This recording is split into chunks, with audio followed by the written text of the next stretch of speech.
to it. We don't have a lot of space to do it, but you can add like sidestepping stuff. But circles, we done circles? No.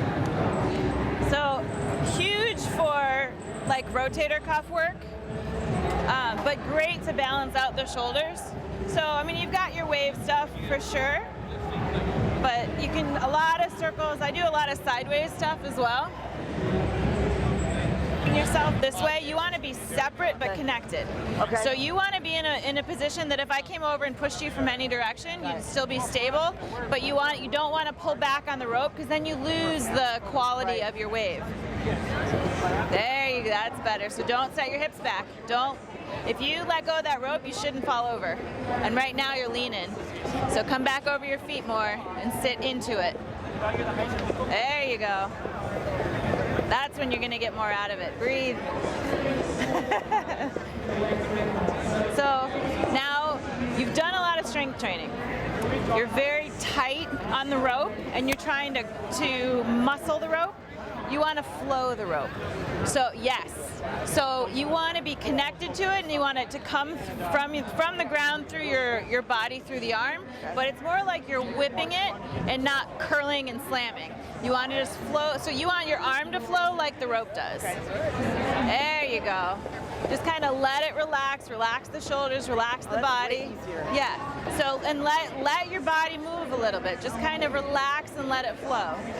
There you go. And you can see the quality of your wave changes when you do that too.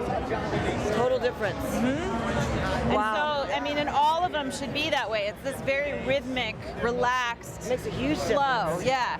And what it does then is it also, it transfers better to anything else because it's movement. Right. It's not like this Makes it like much more fighting. functional. Yeah. So it's this like, you know, this push through the leg that makes the arm come through. Like that's where it's coming from.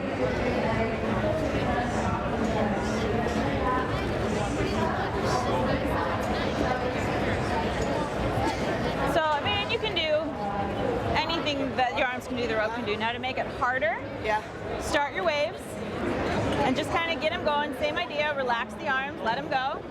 And now walk closer, like 3 big steps.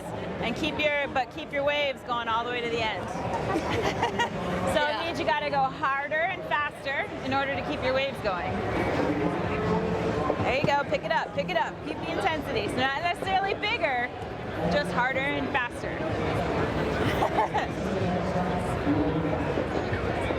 And so this is the kind of thing that left arm is way weaker. And you'll see that, especially when you start increasing the intensity like that. But the interesting thing about the ropes is you don't need to know anything about balance.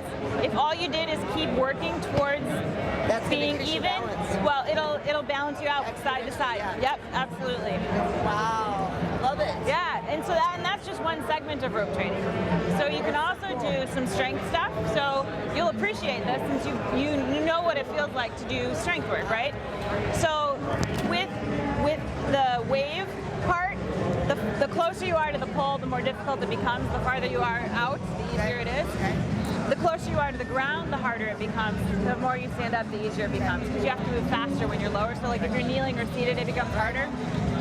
For the strength section, the closer you are to the pole, the easier it is. So now we have a rack of dumbbells. So the shorter the lever, the easier. The longer the lever, exactly. So what you're going to do is you're going to be pulling back on the rope, but not by levering your body, just by using your strength to pull back. And then we're going to start with a press. That's usually the best one to start with. So we'll come up here. So get in between them. There you go. So start back far enough that the rope's on the ground. Now don't lean, but just pull the rope back towards you. So until the whole rope is off the ground. So take like a half step backwards and pull harder so that the whole rope's off the ground from here all the way to the post. And then you're gonna press overhead. So if it's too hard, just take a couple big steps in and grab closer.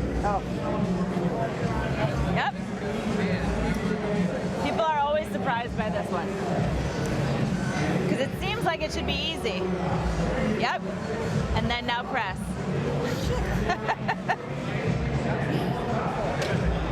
There you go. Don't lose your rope. You got to keep it off the whole time. So as you're pushing, pull back and pull back as it comes down. You can also alternate arms. It's a little easier to do that. So, I mean, even guys who have done a ton of strength training can't get to the end. That's I mean, insane. it's crazy. Oh my God. And you can do the same thing if you kneel. So come like right here and face me. You're gonna grab your close rope with your close hand, overhand grip. Yep, and your far rope with your far hand, overhand grip. Bring them up this way, and you're gonna pull. So let's kind of give you a little bit more. So kind of grab out, and then grab out here. So now keep the elbows down and pull to to like a pressing position. Yep, keep this elbow in, and you're gonna press. So now you have all this stability that you have to get as well. Yep, and just don't lose that tension sideways. Yep.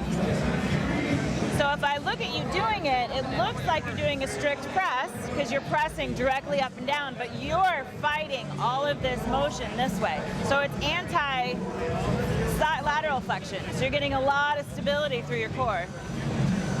And then you're also having to stabilize your shoulders as you come up, which you don't get with any weight. And you can make it hard enough for anybody. Yeah, that stuff is amazing.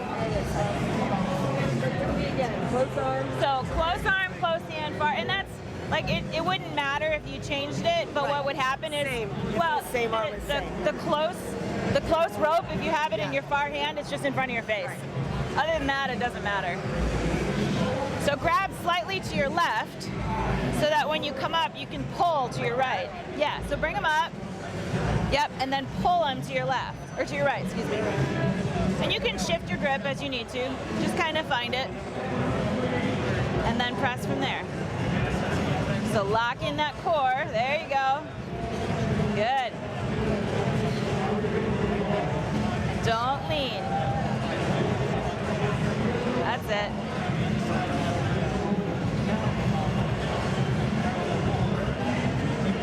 Nice. So basically any upper body move you can do with a dumbbell, you can do with a rope. You just have to place yourself in a position that your line of pull is horizontal and your line of movement is exactly vertical. So you can't move at an angle because the rope doesn't get longer and shorter. So you have to put your, like if you're gonna do bent over rows, you're pulling straight back and then you're rowing straight up. So, but you can do, you can do flies, for example. So on your back, and you could do it with a bench if you wanted to, so you could elevate it. But if you're here,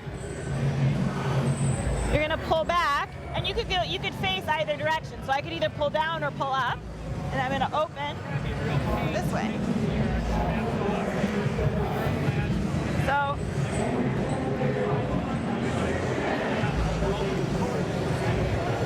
So you can get super creative in anything that you're doing. So you're gotta pull back hard. Yep. Stronger than me. And then open from there. Yep.